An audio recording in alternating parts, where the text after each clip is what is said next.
Olá, seja muito bem-vinda, seja muito bem-vindo a mais um BetimCast, Diálogos do Cotidiano, o podcast do Jornal Tempo Betim, nosso ponto de encontro semanal de toda terça-feira, 7 da noite, no canal do Tempo Betim, no YouTube. Outubro é o mês de uma das campanhas mais bonitas e mais importantes do calendário da saúde. É o Outubro Rosa.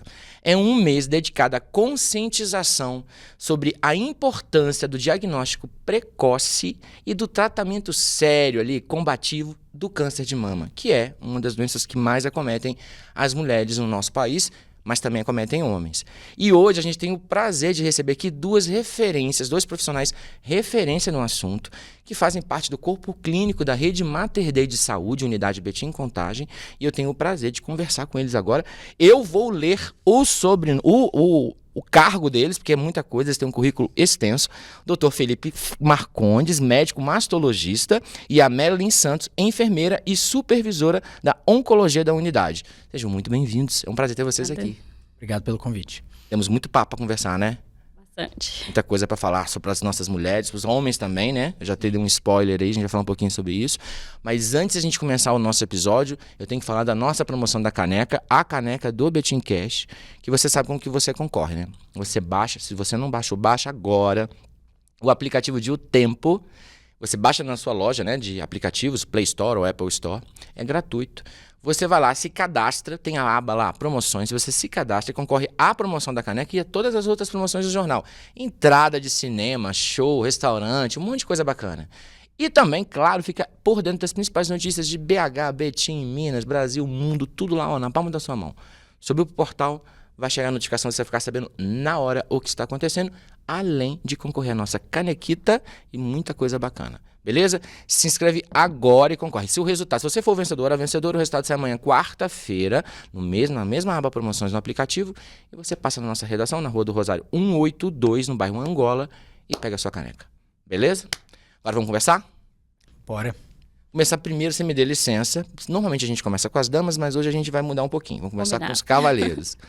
Doutor, explica pra gente um pouquinho o que é, pra gente já começar conceituando, se é que a gente consegue, o que é a campanha Outubro Rosa e por que e pra que ela foi criada. Muito bem. Então, o Outubro Rosa, né, a ideia de um mês de conscientização sobre o câncer de mama surgiu nos Estados Unidos na década de 80. E o objetivo era justamente auxiliar no combate dessa doença que já era muito importante desde aquela época e tem ganhado cada vez mais importância. E aí na década de 90, no começo, surgiu o Laço Rosa como símbolo da campanha, né? Uma organização que é a Susan Komen, que também é uma organização muito importante para o câncer de mama, distribuiu laços rosas durante a corrida pela cura que aconteceu em Nova York, e com isso foi ganhando visibilidade. Hoje é uma campanha internacional, né? A gente tem isso no mundo inteiro, e o objetivo maior é orientar, conscientizar e principalmente divulgar a prevenção, o rastreamento, né, que é a mamografia, que é o ponto talvez mais importante do Outubro Rosa, e ao longo da nossa conversa aqui eu vou ter a oportunidade de falar por que no Brasil, um país igual ao nosso, essa campanha é tão importante. E como que funciona, Melanie, dentro da Rede Mater Dei, essa campanha, assim, para além do mês, né, do mês de outubro, como que vocês trabalham essa campanha internamente e com os pacientes? A gente trabalha diariamente, né, com os pacientes no setor de oncologia, onde eu sou supervisora. E a gente cria ações durante todo o ano, não somente no Outubro Rosa. Claro que no Outubro Rosa a gente enfatiza mais. Tem um enfoque especial, né? Tem um foco mais especial. Mas durante todo o ano, todas essas ações que a gente foca mais no Outubro Rosa, a gente divulga também no decorrer do ano. O que mais mais importante nesse momento, assim, do Outubro Rosa, para a gente trabalhar mesmo o assunto, assim, é a importância das mulheres aceitarem o diagnóstico, né, entenderem esse momento, ou simplesmente conscientizar a população mesmo da importância do autoexame, assim, porque uma coisa é a paciente, outra coisa é a comunidade como um todo. Eu vou ouvir a opinião de vocês dois. Ou as duas coisas são importantes? Os dois são muito importantes. Eu acho que um complementa o outro, né? Porque quando a paciente procura o médico durante todo o ano, né? Tem aquela rotina mesmo de de separar um mês, que seja outubro ou que seja qualquer outro mês, o ideal é a pessoa ter aquele mês reservado para ela. Esse é o meu mês, é o mês de fazer a prevenção, né, do câncer de mama. Um calendário anual, digamos Isso. assim, né? Se é julho, sempre programar, sempre naquela época ali do ano, de estar indo ao médico e fazendo esses exames, né? Complementares e de rotina mesmo, porque todo mundo precisa ir pelo menos uma vez ao ano ao médico. É o ideal, né? Porque isso. sempre prevenir é melhor do que remediar, né? Sim. A gente sempre já ouviu falar sobre isso. Com certeza. E é muito interessante essa pergunta que você fez, Márcio, porque o Outubro Rosa, o nosso objetivo maior, ele tem que ser na prevenção. Por quê? Aí eu vou trazer um conceito aqui, que é o conceito de rastreamento. O que significa fazer rastreamento, né? Essa palavra significa fazer exames em uma pessoa que está assintomática. Então, se uma mulher palpa um nódulo na mama ou se tem uma saída de uma secreção pelo mamilo e aí ela vai no médico, ele vai e faz um exame de imagem, uma mamografia, um ultrassom, isso não é rastreamento. Isso é investigação. Isso é um exame diagnóstico. Já tem alguma coisa ali. Exato. Você está querendo responder uma dúvida que está na sua frente. O rastreamento, por definição, ele é feito em pessoas que estão lá na casa dela. Ela não tem nenhuma demanda de saúde, ela não tem nenhuma queixa.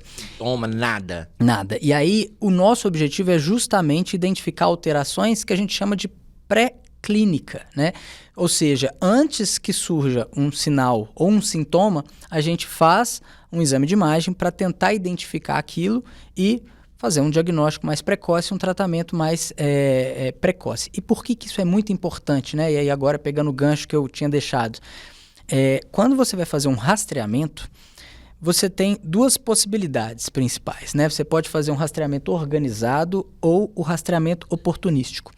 E no Brasil, a gente não tem o rastreamento organizado, como existem em outros países, que nesses casos, as pacientes que são o público-alvo daquele determinado programa de rastreamento, elas são catalogadas, elas são convocadas no momento em que elas chegam, né, na faixa etária, né, nas condições de fazer aquele exame. Público-alvo, né? Exato. E aí elas são convidadas para fazer o exame. No Brasil, a gente não tem isso. O nosso rastreio, ele é um rastreamento oportunístico. O que significa isso? Se a paciente buscar o médico, aí, naquele momento, o médico vai ter a oportunidade de solicitar uma mamografia para aquela paciente. E aí a gente tem dados do INCA, né, do Instituto Nacional do Câncer, que mostram que a cobertura de mamografia no nosso país é muito baixa em todos os estados. Então, uma campanha como a do Outubro Rosa, ela é muito relevante num país que tem o rastreamento oportunístico, porque ela, de fato, estimula as mulheres que estão em casa, as mulheres que não, né, estão com nenhuma o debate, queixa. né? Isso é um lembrete. Eu preciso fazer a minha mamografia. Então, isso aumenta. Na hora, né? Ela vai lá e busca mais. E aí tem trabalhos feitos com a nossa realidade, né, com a população brasileira, que mostram que as mamografias, de fato, aumentam nos meses de outubro, novembro e dezembro, ou seja, o mês da campanha e os 2 meses subsequentes, a gente tem um ganho. Então, existe uma conscientização e, de fato, todo esse alvoroço que a gente faz, ele tem um efeito, né? Então, para quem está nos escutando aí, quem está nos assistindo, se você é uma mulher, tem mais de 40 anos, coloca sua mamografia em dia. Se você não está no público-alvo da campanha, lembra sua mãe, sua esposa, sua irmã, né? Uma pessoa que você... Converse com, né? Exatamente. Para atualizar mesmo o exame, colocar o exame em dia, que é realmente, como a Marilyn falou, é a melhor solução. Você estava falando da questão do rastreamento, 2 pontos, assim, do rastreamento. Você me lembrou um caso de alguns anos atrás, quando a Angelina Jolie fez uns exames preventivos, não sei se vocês lembram desse caso. Claro. E ela tirou as mamas, se eu não me engano, né? E assim, extremamente precoce, porque eu lembro que na época ia falado que ela tinha ali a possibilidade no DNA de vir desenvolver a doença, ela resolveu. Queria que você comentasse um pouquinho esse episódio e essa questão, se isso entra dentro dessa questão, desse conceito de rastreamento. Entra, com certeza. Foi muito interessante você trazer esse caso, Márcio, porque o que aconteceu com a Angelina Jolie, na verdade, virou até um termo que é utilizado no nosso meio acadêmico, em artigos, que é o efeito Angelina Jolie. O caso dela é um pouquinho diferente, porque quando a gente está falando de rastreamento, a gente divide em rastreamento da população de risco habitual e o rastreamento de alto risco. Então, Qual que é a diferença, doutor? a maioria das mulheres são de risco habitual. E eu falo assim, Por ser mulher já corre o risco. Exatamente. Até homem, como você bem disse no começo, pode ter doença na mama. Mas existe o risco que a gente consideraria o risco basal, né? E essas são as mulheres que a gente faz o rastreamento de risco habitual. A melhor forma de saber quem são essas mulheres, eu sempre brinco e falo, risco habitual é aquela que não é de alto risco. É mais fácil a gente falar quem é o alto risco. E quem não for é o risco habitual. Então, o alto risco são aquelas mulheres que tenham uma história familiar muito forte para câncer de mama, principalmente casos na pré-menopausa, casos de câncer de homem na família, mulheres que foram submetidas à radioterapia do tórax, então ela fez um tratamento prévio para um linfoma e aí ela recebeu essa radiação.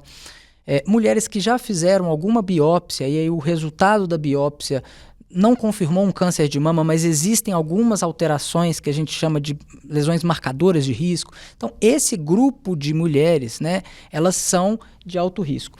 E aí entra também um grande grupo que é aquela mulher que já fez um estudo genético e viu que ela tem uma alteração, né, uma mutação genética, né? Esse termo mutação tem caído em desuso. A gente tem usado mais variante patogênica, que eu brinco com as pacientes, é como se fosse um defeitinho de fábrica, que tem ali naquela família que tem muitos casos. E aí entra a Angelina Jolie. No caso dela, a história familiar dela era fortemente positiva, né? Ela tinha casos na mãe, na avó, em tias. E aí ela fez esse estudo genético, que hoje é disponível, e ela identificou que ela tinha essa mesma alteração genética que a família dela tinha. Então isso dava para ela um risco de desenvolver câncer de mama e de ovário ao longo da vida muito grande. Então ela fez uma cirurgia redutora de risco. Ela retirou as mamas sem ter doença para reduzir o risco de ter o câncer de mama. Posteriormente, uns anos depois, ela fez também a cirurgia dos ovários, né? Então, ela fez essa cirurgia redutora de risco nesses dois órgãos, que no caso dela, eram os dois órgãos com mais risco de desenvolvimento de algum câncer. Mas existem outros defeitinhos de fábrica, né? Que podem ter condutas diferentes, né? Com outros órgãos associados. Então, essa possibilidade de se identificar toda essa problemática, toda essa questão, é uma coisa, pelo visto, assim, muito positiva, né? Do ponto de vista clínico, assim. Mas você usou o termo reduzir.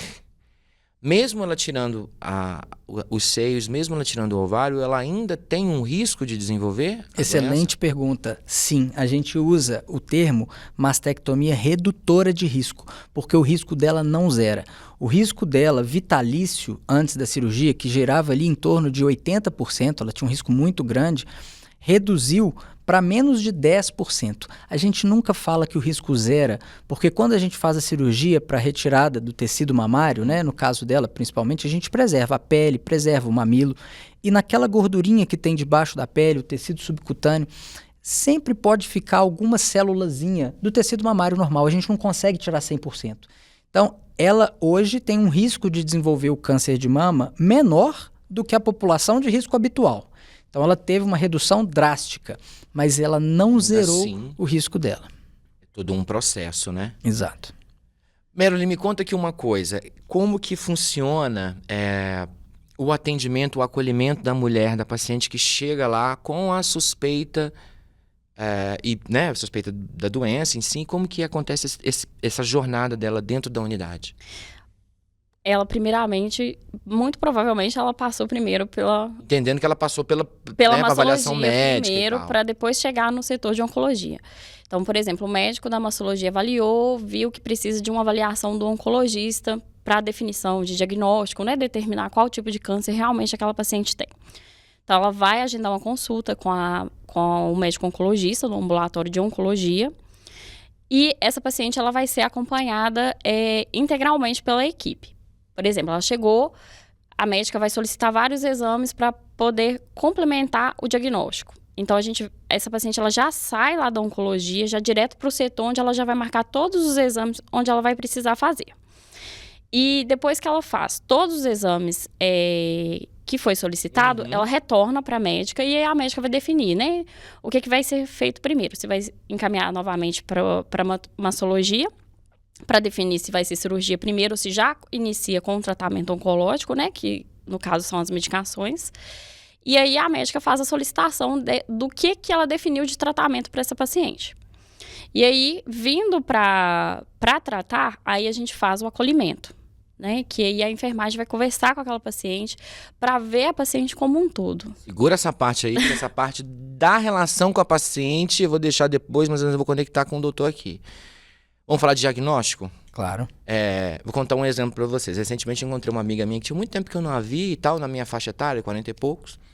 E ela estava em pânico porque tinha identificado alguma coisa na mama dela. Ia passar pela biópsia, passar por tudo. Semanas depois descobriu que na verdade era uma outra coisa, não tinha nada a ver com câncer, se eu não me engano era alguma coisa hormonal e tal. Mas naqueles 15 dias ali de expectativa, eu vou usar 15 dias, não sei exatamente o prazo, mas o prazo é entre o processo todo e tal, mexeu muito com ela, assim. O cabelo caiu, libido caiu, ela ficou muito em pânico com a situação toda, de lidar com essa situação toda. Obviamente, passou, descobriu que não era nada, e aí ela acordou já meio tipo, opa, vou cuidar da minha saúde, agora eu vou mudar minha forma de lidar com a saúde. Mas infelizmente, ou felizmente, depende do ponto de vista, isso não é a realidade da grande maioria das mulheres, né? Então, quando passa por esse processo, aí vem o diagnóstico. Eu queria que você começasse falando sobre isso. Qual que é o impacto geral, né, do diagnóstico, para além da questão emocional, se isso afeta também, se é comum a mulher ter uma queda, por exemplo, de imunidade, como que ela lida isso e como que é esse processo para ela entrar nessa batalha conjunta com vocês, porque eu acredito que seja um processo de mãos dadas, né, para vencer essa doença. Com certeza. O câncer de mama, ele é uma doença que ele tem múltiplas repercussões na vida da mulher, né? Como você começou introduzindo. Muitas vezes ele acomete uma mulher que está no auge da sua carreira, numa fase produtiva. Ela é uma mulher que muitas vezes tem filho, então ela tem responsabilidade de cuidar, né, em casa, cuidar dos maridos. Muitas vezes ela cuida dos pais. E o diagnóstico do câncer de mama, além de trazer um impacto emocional muito grande, igual você falou, ele traz outros impactos financeiros, dentro desse contexto que a gente falou, e impactos no corpo, muito importantes. Então, o câncer de mama ele é uma doença heterogênea, né? Isso significa que existem vários tipos e que, portanto, o tratamento varia muito de caso a caso. Mas alguns casos precisam de fazer alguns tratamentos que trazem repercussão grande, como você falou, na libido, né? Alguns tratamentos, eles, de certa forma, induzem uma menopausa, sintomas semelhantes ao de uma menopausa, com todas aquelas repercussões que a gente pode ter da parte sexual, da parte de autoestima daquela mulher. Alguns tratamentos, como no caso da quimioterapia, né? Nos casos em que são necessários, pode haver uma redução do sistema imunológico, né? Então existe como efeito colateral de algumas drogas que são utilizadas uma imunossupressão. Então, em algumas fases do tratamento, a mulher pode ter que adequar a sua rotina do dia a dia, também pensando nesse aspecto. Então, na busca de proteção, né? Exatamente. Isso mesmo de autocuidado, né? Exatamente. Então, assim, são diversas situações que podem impactar, inclusive com situações que são muito estigmatizantes, né? A gente sabe da importância da simbologia da mama na mulher. Então, a mama, ela é parte da identidade feminina. Exato, ela é um símbolo de feminilidade, de fertilidade, de sexualidade. Então, isso traz uma preocupação muito grande com a mulher sobre o que vai ser feito até do tratamento cirúrgico. Se as mamas dela, se vai deixar uma diferença, né, estética muito grande na mama dela. O cabelo também, na nossa sociedade, também tem um papel muito importante para a mulher, e em alguns casos do tratamento a gente tem como efeito colateral a queda do cabelo. Então, são vários estigmas e é uma doença que ela ataca em diferentes pontos a mulher. E aí isso se reflete também no ambiente familiar. Então a gente vê que muitas vezes, quando a gente tem um diagnóstico desse na família, é como se a família toda adoecesse, né? O marido adoece junto, os filhos. Então, isso mexe muito no ambiente daquela família. E aí eu acho que entra, né, de forma muito importante o que a Marilyn estava explicando, né? Do acolhimento e desse acompanhamento multidisciplinar, né? E englobando todo o ambiente da família. E também o câncer de mama a gente vê hoje, porque antes a gente pensava que o câncer de mama viria após os 40, né? Às vezes muitas pessoas têm essa questão, né, na cabeça. Mas não é bem assim. A gente tem paciente muito jovem que descobriu o câncer de mama com 20 e poucos anos. Então, isso afeta de forma diferente, né? Então, a gente ter um olhar diferente para essas pacientes é muito importante, porque a forma como uma pessoa de 20 anos lida com esse diagnóstico é diferente da mulher de 40, que é diferente da mulher de 60. São fases da vida diferentes. Então, a gente ter esse olhar para o paciente de uma forma diferenciada, principalmente por causa da questão da faixa etária, é muito importante.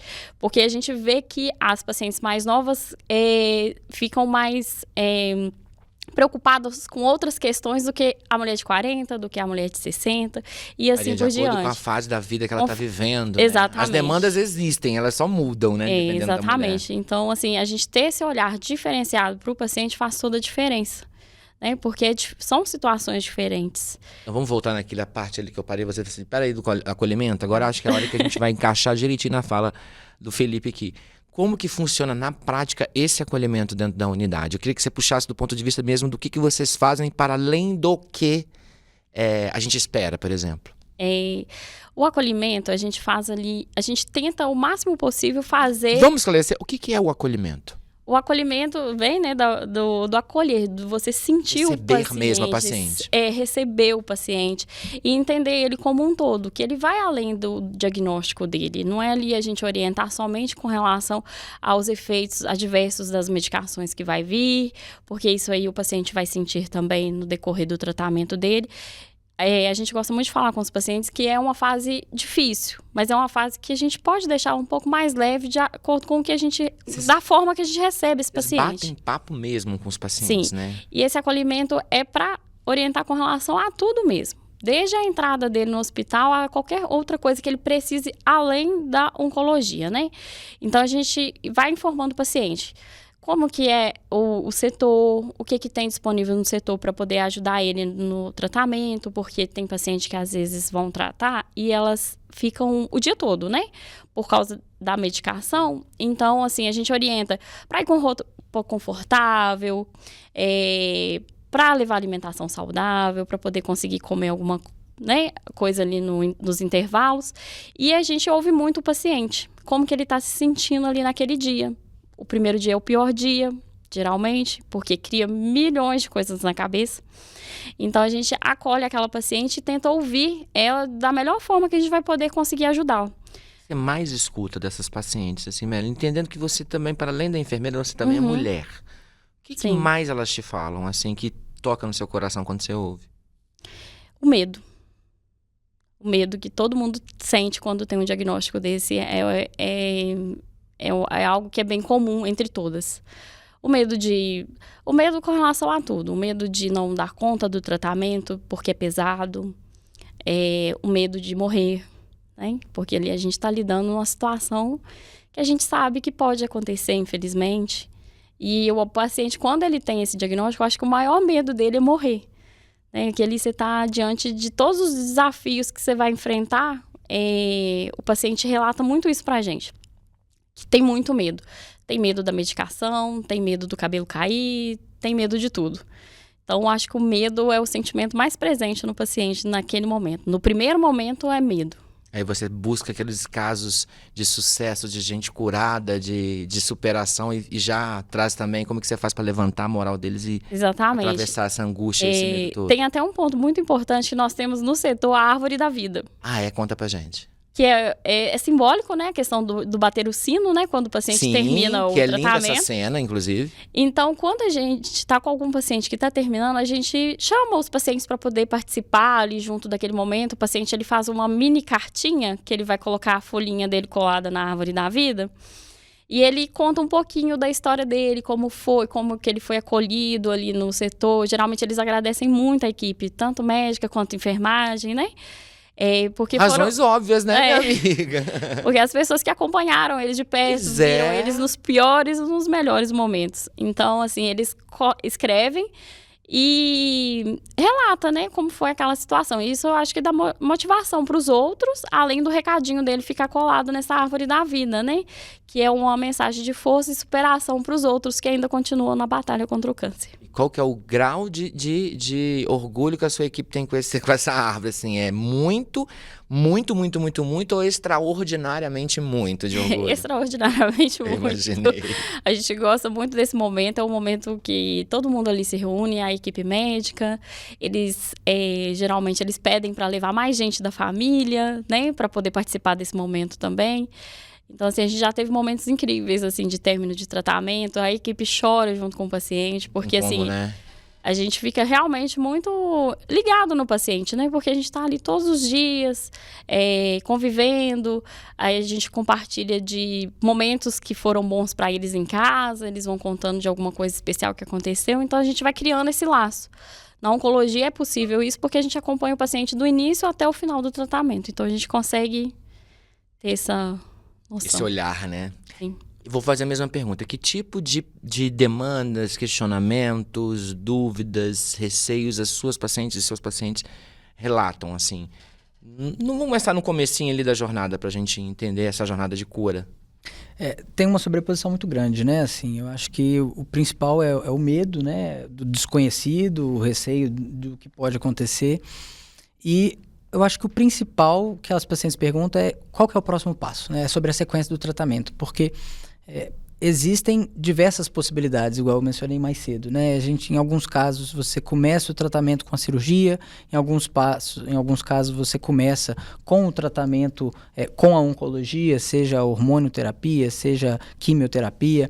Então, as pacientes costumam perguntar exatamente qual vai ser o trajeto dela. Esses né? passos variam de paciente para paciente? Exatamente. Ou mantém uma linha? É muito variável. Isso aí varia tanto com as características da paciente, quanto com as características da lesão daquela paciente. Então, aí entram uma série de fatores, né? Então, o tamanho da doença, o tipo da doença, as características, né, da axila, se já tem algum sinal de que a doença está um pouco mais extensa ali na mama ou na região da axila. Tudo isso vai ser colocado numa balança, né, junto com comorbidades, idade da paciente, para a gente poder definir se o caso dela vai ser melhor tratado começando com a oncologia ou começando com a cirurgia. Conta pra gente como que tá a estrutura em termos assim de espaços da unidade hoje para o tratamento oncológico. No ambulatório, nós temos disponíveis 12 boxes de tratamento. Todos os nossos boxes são individuais, não é salão como na... Super discretos, né? O paciente ele fica dentro do box dele individual, então é com porta mesmo. Tem paciente que prefere manter a portinha mais aberta para ter aquela interação com a gente. Tem paciente que prefere já ficar mais quietinho lá. Todos com televisão, né? Então o paciente ele tem acesso a uma copa também que é exclusiva dele, com micro-ondas, geladeira, porque, como eu havia comentado anteriormente, tem paciente que às vezes fica o dia todo, então ele tem um espaço para ele poder... né?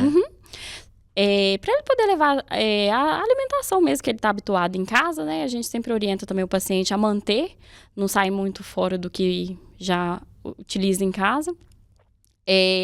Nós temos a equipe de enfermagem, né? A equipe de psicologia para atender o paciente, a equipe de nutrição para poder dar uma orientação o que o paciente pode comer em casa, e a equipe médica, que a gente conta com os oncologistas, e o ambulatório que faz o serviço complementar para a oncologia, né? Todas aquelas outras clínicas que vão precisar Específico atender... da oncologia? O ambulatório é à parte. Na oncologia, a gente tem esses médicos, mas que fazem encaminhamento para o ambulatório. Por exemplo, um paciente que perdeu muito peso, porque ele precisa de ter uma performance boa para tratar. Então, às vezes, esse paciente vai precisar passar no nutrólogo. Aí, encaminha para o nutrólogo estar acompanhando esse paciente de uma forma mais conjunta, né? mais conjunta. A psicologia, porque é extremamente importante, né? Que eles têm todo... Mental, né? Exatamente. E a nutrição também, que é um setor que também é integrado, mas não fica especificamente na oncologia, no ambulatório, né? A gente tem a nutricionista que atende esses pacientes para a gente lá na oncologia também, junto com a psicologia. Algum protocolo específico para o tratamento do câncer de mama? Como que isso se dá assim na prática, o tratamento em si? A medicina, de uma forma geral, O ela tem... específico da rede Mater Dei, né? Sim, a medicina, de uma forma geral, ela tem evoluído para medicina, que a gente chama de medicina baseada em evidência, né? Então, já houve um tempo na medicina em que você ia num médico, ouvia uma opinião, ia no outro médico e tinha uma opinião diametralmente oposta. Isso ainda pode acontecer nos dias de hoje, principalmente nas situações em que a gente tem ali um pouco mais de penumbra, que não tem tanto o que está mais estabelecido. Mas, de uma forma geral, a gente tem hoje, baseado nos trabalhos que são publicados quase que mensalmente, diretrizes mais ou menos estabelecidas para cada situação. Então, é claro que câncer de mama é uma coisa muito ampla. Então, existem trajetórias, né? Não é exato. Absolutamente diversas dentro do câncer de mama. Mas dentro de determinada situação, e a gente vai tentando colocar a situação dentro de uma caixinha, né? Então, um cenário inicial de um determinado subtipo, de uma paciente sem comorbidades, etc., a gente tem mais ou menos estabelecido, né, o que é a melhor prática para aquela situação específica. Então, sem dúvidas, cabe espaço para individualização do caso, né? Cabe espaço para divisão de decisão, né, em conjunto com o paciente, e cabe espaço também para o que a gente chama de tumor boards, né, que são os casos em que a gente junta diferentes equipes médicas para debater alguns casos que são mais limítrofes. Então, lá no hospital a gente tem uma reunião semanal, que é toda terça-feira, e aí a gente tem os mastologistas, os oncologistas, equipe de radioterapia, equipe da psicologia, equipe da cirurgia plástica, genética médica, e todo mundo junta para poder discutir algum caso que demande uma individualização maior. Então, na verdade, existem as duas circunstâncias, né? Existem casos em que não tem tanta dúvida do que seria o mais adequado naquela paciente, mas existem casos limítrofes que ficam ali meio em cima do muro, e aí a gente vai individualizando, dependendo dessas outras nuances também que compõem o caso.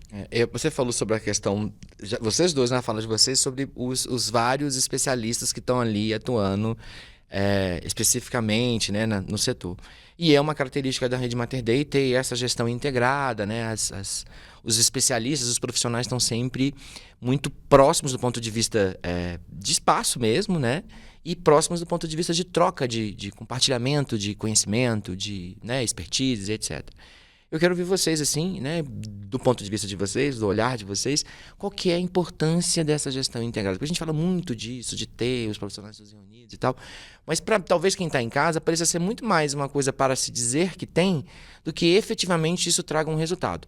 Traz resultado, doutor, prático, essa gestão integrada? Eu vou chamar de gestão integrada, se for errado você me corrija, tá? Sim. Traz demais, né? Na verdade, isso é um dos grandes diferenciais. Cada vez mais nos congressos, né, e artigos, a gente vê a importância desse alinhamento entre as equipes que compõem o cuidado multidisciplinar da paciente com câncer de mama. Porque, como eu disse, você tem mais de uma estratégia que pode ser lançada, né? Então, o ideal é que o mastologista tenha um contato muito próximo com o oncologista, com a equipe da radioterapia, com a equipe da cirurgia plástica, todas as pessoas que vão compor o tratamento daquela paciente, para que esteja todo mundo falando a mesma língua. Muitas vezes, a abordagem cirúrgica que é feita... Não necessariamente presencialmente, né? Não. Às vezes uma videoconferência já está dando essa essência da gestão integrada. Exatamente. A nossa reunião semanal, ela é presencial, mas ela também é formato híbrido, né? Para médicos que às vezes estão até em outras cidades, né? Na nossa rede... Lá no Mater Dei a gente tem hospitais de outras cidades. Sim, então tem outro estado. É integrado, exato. Mas o nosso contato com a equipe todo é muito próximo, né? Então isso é muito interessante. A gente manda mensagem, faz ligação o tempo inteiro de médico para discutir algum caso que tenha essa demanda, né? E a cirurgia que você faz, ela impacta no tratamento oncológico depois. Então, existem... situações em que você pode guiar para um lado ou para o outro baseado na informação que o cirurgião vai dar. Então, é extremamente importante que o oncologista e o mastologista estejam conversando. Ó, No seu caso, você acha que se eu fizer dessa forma, isso vai te ajudar mais para frente? Vai prejudicar a sua área, né? Exatamente. Então, assim, só para dar um exemplo aqui muito breve, né, sem entrar na especificidade demais da coisa, você estava falando sobre as diferenças de cada faixa etária de tratamento. Classicamente, o tratamento do câncer de mama sempre incluiu a mama e a axila, né? E ao longo do tempo, a cirurgia da axila foi mudando. No passado, a gente fazia cirurgias mais extensas, é o que a gente chama de esvaziamento axilar. Hoje em dia, tem indicações cada vez mais restritas. A gente trocou isso pela biópsia do linfonodo sentinela, que é um procedimento menor. E, atualmente, em alguns casos, tem se discutido a omissão da cirurgia axilar. Tem algumas pacientes que parece que a abordagem axilar não mudaria tanto o prognóstico dela. Mas em alguns casos muda. Então é por isso que toda vez que eu vou atender uma paciente, e aí entram principalmente as pacientes idosas, né, que muitas das vezes as informações que a axila nos traria não trariam tanto impacto no tratamento dela. Às vezes é uma paciente que ela já não seria elegível a uma quimioterapia mais pesada, independente do status da axila. Então toda vez que eu vou omitir uma biópsia de linfonodo sentinela, por exemplo, numa paciente mais idosa, com mais comorbidades, passo a mão no telefone, converso com a equipe da oncologia, da equipe da radioterapia, para a gente alinhar isso. Porque se isso for prejudicar outra pessoa lá na frente, mas dependendo disso aqui eu mudaria tal conduta, a gente senta com a paciente e rediscute, né, qual que seria a estratégia melhor no caso dela. Bem estrategicamente falando, né? Exato. E do ponto de vista de quem está lá, tanto com a equipe, porque vamos combinar, somos todos seres humanos, né? Nem sempre concordamos. Como que é para você ali, né, supervisionar isso, assim, as várias demandas, particularidades da equipe e também as pacientes, né? Como que retorno que você tem delas, assim, de saber que tá tudo muito integrado, tudo muito bacana, ou elas estão preocupadas com outra coisa, como se curar, por exemplo? A questão de estar tudo integrado, a gente passa uma segurança para o paciente, né? Então, o paciente ele não fica ali perdido, com dúvida no que está sendo resolvido sobre ele, né? Que já são muitas, né? Sim. E quando a equipe está bem alinhada, bem integrada, todos esses passos, igual o doutor Felipe citou, a paciente se sente segura, porque quando ela vai passar no outro médico, ela vê que o que ele falou foi a mesma que o outro disse. Então, assim, você torna esse atendimento seguro para o paciente e você passa essa credibilidade também para o paciente. Então, o paciente, ele tem certeza que ele está em melhores mãos, sem sombra de dúvidas, né?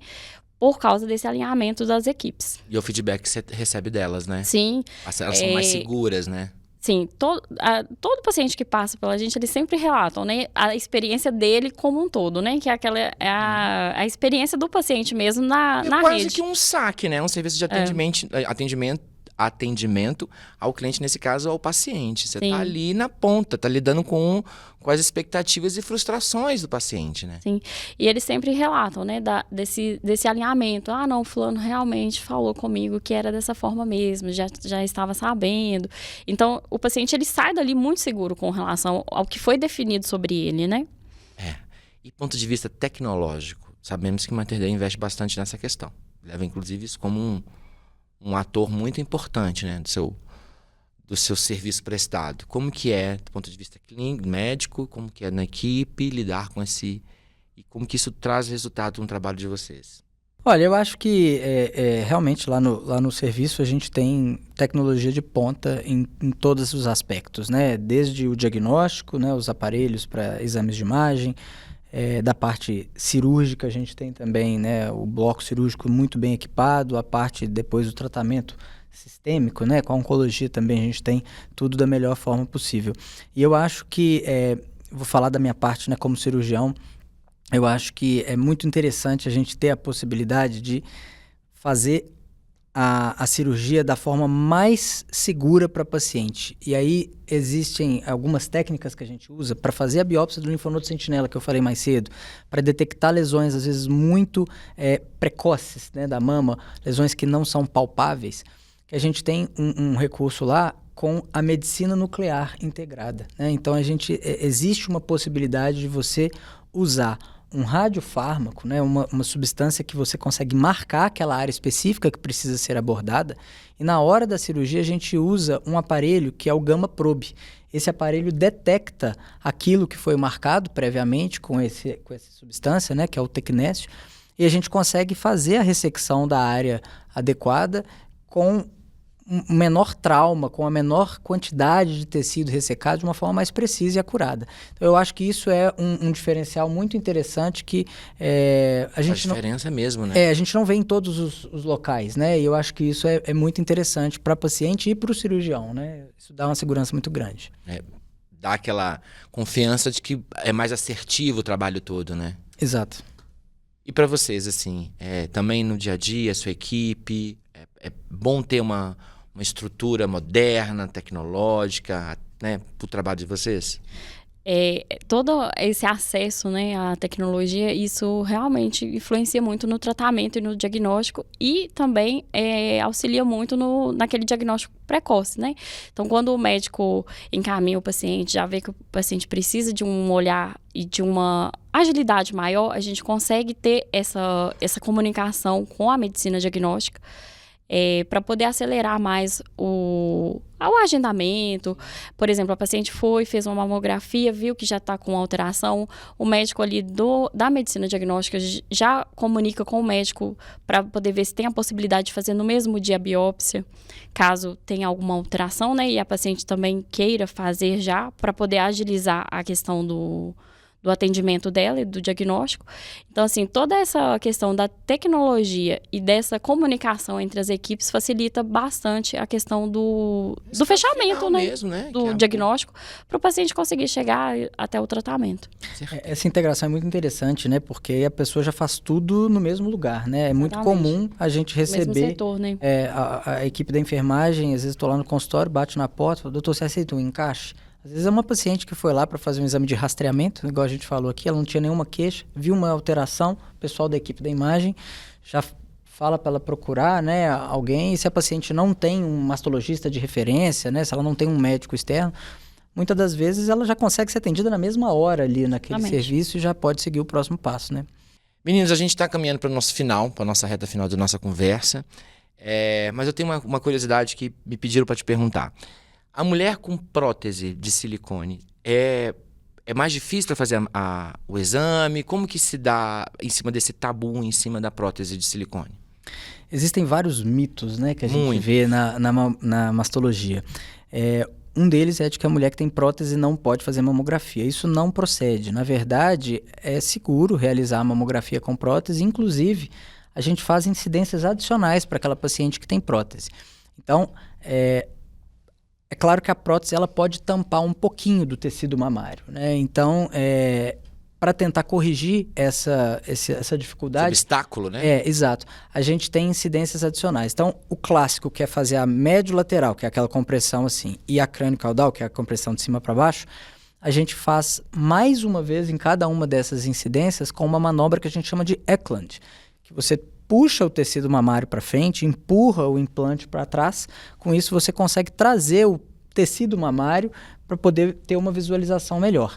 Então, a mulher que tem prótese pode e deve sim fazer a sua mamografia. É ficar mais atenta por ter prótese ou isso não interfere? Na verdade, existem alguns relatos, né, de doenças associadas ao silicone, mas isso não é o câncer de mama mais clássico que a gente tem. Existe uma doença, né, associada ao implante mamário, que é o linfoma anaplásico de grandes células, que é extremamente raro e que é maior em pacientes, né, que ele é predisposto pela presença do implante mamário. Mas ele tem uma apresentação muito diferente do câncer de mama tradicional. Ele se dá principalmente por um acúmulo de líquido em volta da prótese, né, que surge no momento mais tardio. Então, a paciente consegue perceber uma alteração muito clara. Essas pacientes não têm muita dúvida. Uma mama fica muito maior do que a outra. Ela costuma procurar ajuda né? Chama atenção. Ela costuma procurar ajuda médica de forma relativamente rápida. Então, eu não quero falar que não tem nenhuma associação aqui, porque depois as pessoas, hoje em dia, todo mundo pesquisa na internet e vê que existe. Então, existe sim, mas é um caso muito atípico, muito separado do que a gente está fazendo de forma clássica, que é o rastreamento do câncer de mama. Então, para quem tem implante mamário, faça sua mamografia conforme preconizado pela sua faixa etária e de acordo com o que o seu médico te orientou. Siga se cuidando. E no caso dos homens, existe algum tipo de orientação? No caso a incidência é muito menor, né? Nos homens é muito menor, né? Dependendo da literatura, fala que é 1% só dos casos de câncer de mama que são nos homens.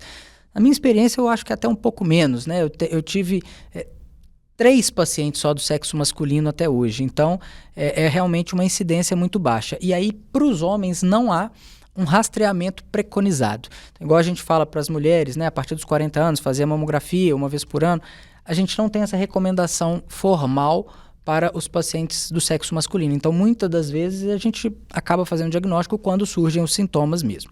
E eu acho que, se me permitir fazer um parêntese, um tópico que também tem ganhado cada vez mais relevância é o da população trans, porque a gente fala das mulheres e dos homens, né? Então, nós estamos falando do rastreamento para mulher cis e para homem cis, que a gente já falou. Mas para a população trans, a gente sabe que, na verdade, o risco para o câncer de mama ele fica, de certa forma, intermediário ao risco da mulher cis e do homem cis. Então, para mulheres trans que fazem uso de reposição hormonal e que, portanto, tiveram um desenvolvimento do tecido mamário, elas também devem fazer o rastreamento. E no caso dos homens trans que não fizeram a cirurgia de redesignação sexual, ou seja, os homens trans que ainda possuem mamas também devem fazer o rastreamento. Importante demais. O autoexame ainda é recomendado? Qual que é a orientação com relação ao autoexame? Para a gente terminar o bloco de dicas. Esse é um outro mito que a gente tem uma história interessante. Na verdade, hoje, apesar de eu ouvir falar muito do autoexame, a Sociedade Brasileira de Mastologia não recomenda mais o autoexame da mama daquela forma sistematizada. Então, só para fazer um breve panorama histórico, né? Na verdade, nos Estados Unidos, na década de 50, surgiu essa ideia de estimular as mulheres a se examinarem. Então, elas fariam um exame de forma mensal, na frente do espelho, com alguns movimentos de forma padronizada, que foi ensinado para elas. E, na verdade, o que a gente viu? Que palpar a mama não é fácil, né? A mama ela tem irregularidades que podem gerar falsos positivos. Então, essas mulheres ficaram, primeiro, muito tensas, né? Trouxe uma carga emocional muito grande, aumentou o risco de biópsias, muitas vezes desnecessárias nessas pacientes, e não houve ganho de sobrevida, não houve ganho de nenhum desfecho oncológico. Então foram feitas revisões sistemáticas na década de 90, no começo dos anos 2000, e aí com isso a gente viu que não trazia um benefício significativo. E o mais importante dessa questão é o efeito de uma falsa sensação de segurança que algumas mulheres tinham ao fazer o autoexame e não perceberem nada de alterado. E aí muitas delas deixavam de fazer a mamografia, que essa sim tem a possibilidade de salvar vidas e fazer um diagnóstico muito mais precoce. Então, houve, de alguns anos para cá, uma mudança do termo. A gente evita usar o autoexame da mama e a gente usa agora o autoconhecimento. Então, as mulheres devem conhecer o próprio corpo. É claro que se elas identificarem alguma alteração, elas devem procurar de forma mais precocemente o médico, mas não de forma sistematizada de se examinar. Nos momentos oportunos, então, quando ela estiver no banho, quando ela estiver com o companheiro, a companheira, trocando de roupa, nesses momentos, se ela identificar qualquer alteração, ela deve procurar de forma mais precocemente a ajuda médica. Assim como você procuraria um dermatologista se você identificasse uma lesão na sua pele, né, com um aspecto diferente. Então, houve essa mudança de autoexame para autoconhecimento nesse sentido. O nosso foco da campanha de Outubro Rosa, então, se eu tiver que deixar uma coisa aqui de mensagem para casa sem dúvida, mamografia a partir dos 40 anos, né, para aquelas mulheres. Houve, inclusive, uma mudança no SUS recentemente, né, no dia 23 do mês passado, o ministro da Saúde mudou a idade de início da mamografia, que antes era aos 50 anos, né, pelo SUS, dos 50 aos 69, e agora aquelas mulheres entre os 40 e 49 anos, elas têm o acesso garantido sob demanda. Então, não há uma recomendação formal que elas devam fazer a mamografia, mas se ela discutir com o médico dela e for indicada, elas têm o direito de fazer a mamografia agora nessa faixa etária. Porque a faixa etária anteriormente preconizada, né, que era dos 50 aos 69 anos, ela, sem dúvida, é uma faixa etária que a gente tem uma grande incidência, mas cerca de 40% dos cânceres de mama, eles ocorriam fora dessa faixa etária daquele rastreamento, né, preconizado. Então, sem dúvida, a gente comemora essa mudança que aconteceu, né, no finalzinho do mês passado, com essa ampliação do acesso à mamografia. Então, tanto para as pacientes ali entre os 40 e 50, quanto com a idade de término, né? porque antes ia até os 69 anos e agora foi atualizado até os 74, né? Claro, com margem para individualização de cada caso, né? Dependendo das comorbidades, expectativa de vida de cada paciente. Então, para terminar, mamografia de quanto em quanto tempo? Pela recomendação da Sociedade Brasileira de Mastologia, Federação Brasileira de Ginecologia e Obstetrícia e Colégio Brasileiro de Radiologia, mamografia dos 40 aos 74 anos de forma anual, cabendo individualização na idade de término. Se a paciente tiver uma expectativa de vida grande, você pode continuar fazendo. Pela atualização do Ministério da Saúde, portanto pelo SUS, dos 50 aos 74 anos de forma bienal, e com essa ressalva daquela faixa etária entre os 40 aos 49 que pode ser realizada de acordo com a demanda da paciente. Lá no nosso hospital, de uma forma geral, a gente faz anual dos 40, a partir dos 40 anos. Muito obrigado, doutor Felipe. Muito obrigado, Marilyn. Espero que vocês tenham gostado do nosso bate-papo. Foi muito bacana ter vocês aqui falando desse assunto super importante. Gostaram? Muito. Prazer. Bacana? Muito bacana. A primeira vez que a Marilyn participa de um podcast, o Felipe já tinha participado uma vez. Muito obrigado pela participação de vocês. E lembrando você, mulher, que paciente da Rede Mater Dei ou não, procure o médico. Sempre cuide da sua saúde. E você, homem, também. Não demole. Isso é uma responsabilidade nossa, é um compromisso nosso. E quem vai sair bem, né, beneficiado disso tudo é a gente mesmo. Tá bom? Cuide-se. Então agora a gente vai encerrar a nossa conversa aqui olhando para aquela câmera ali.